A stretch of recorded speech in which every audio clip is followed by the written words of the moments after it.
Vuoi assaggiare una birra dove al suo interno scopri la specialità tipica friulana? Lumi Beer, il prodotto ricavato in 20 ettari di terreno coltivato orzodistico, biodiversità, performance ambientale.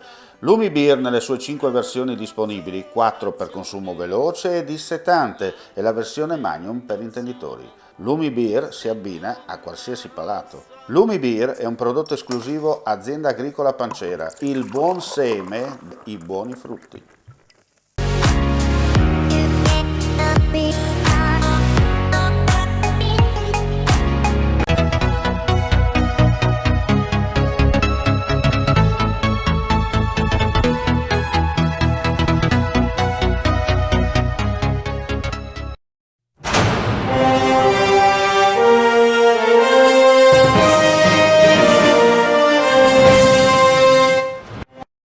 In Slovenia il governo ha deciso il lockdown in tutto il paese dall'1 al 12 aprile prossimi, accogliendo così le indicazioni giunte dal Comitato Scientifico Consultivo.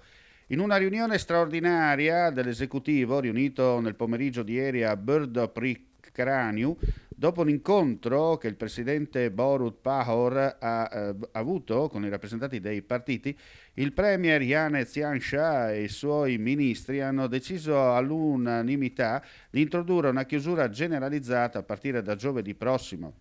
Janša si è detto consapevole delle difficoltà che una tale scelta comporta, ma le nuove misure sono necessarie per contenere la terza ondata di contagi.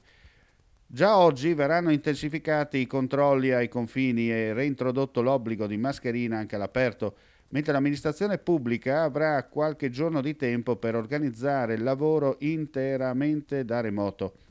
Il ministro dell'economia Zdravko Poscivalek in conferenza stampa ha detto di aver espresso i suoi dubbi in merito alla chiusura generalizzata, ma l'unità della politica deve prevalere in questo momento difficile per poter riaprire il prima possibile.